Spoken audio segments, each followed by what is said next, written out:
Para sa mga babae, regular ang mens mo dati, tapos biglang pabago-bago? Normal ba yan or may problema ka na? Alamin natin dito sa video na 'to. Maraming babae talaga ang nagtatanong kung bakit nga ba pabago-bago or biglang nagbago yung mens nila na dati naman ay normal cycle sila.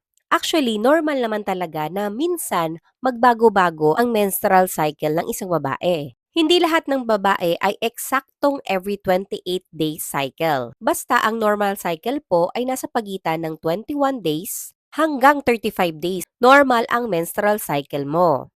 Pero ano nga ba ang posibleng dahilan kung bakit pabago-bago ang mens ng isang babae? Actually, ang daming factors kaya mamili kayo dito sa mga sasabihin ko kung saan kayo nag-fall kung bakit nagbago bigla ang iyong mens. So number one, ito yung pinaka main reason talaga kaya biglang changes ng iyong menstrual cycle.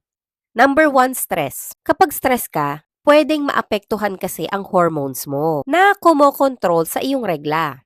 Kaya minsan delay o minsan naman napapaaga yung mens mo. Number two, bigla ang pagbabawas or pagdagdag ng timbang. So, weight changes or weight loss, weight gain. Kapag may malaking pagbabago sa timbang, maaaring maapektuhan ang ovulation at maging irregular ang menstrual cycle. Number three, eto guilty ako dito and for sure marami din na magigilty dito. Kulang sa tulog o sobrang pagod.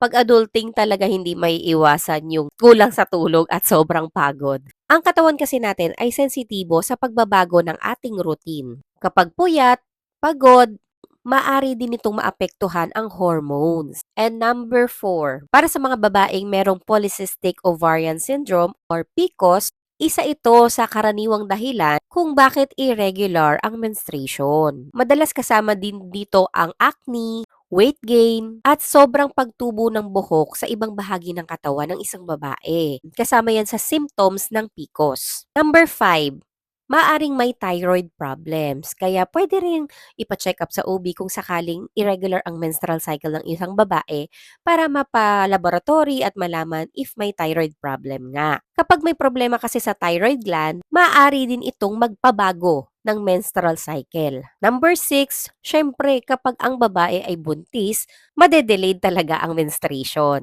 Kaya nga ina-advise na kapag delayed, 1 week delayed, 1 month delayed, mag-PT para malaman kung buntis. So, kailan naman dapat magpatingin sa doktor? Kung madalas ka na talagang hindi dinadatnan ng regla, sobra yung pagdurugo mo tuwing ikay ay nireregla, o mahigit na sa 3 buwang hindi ka na nireregla pero hindi ka naman buntis.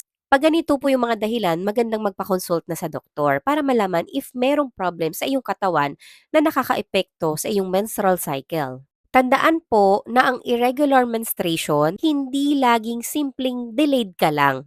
Minsan po kasi senyales na ito or symptoms na meron ka ng sakit kaya naiba yung hormones, naiba yung menstrual cycle mo. Maganda na magpatingin sa doktor. So ikaw po, regular ba or irregular ang iyong menstrual cycle? Or buwan-buwan ka bang nagkakaroon or hindi? Ayan, i-comment mo dyan sa ibaba and i-share mo to sa iyong kaibigan na gustong maintindihan or may problema din sa kanilang menstrual cycle. So, yun lang for this video. Thank you for watching and see you on my next video. Bye!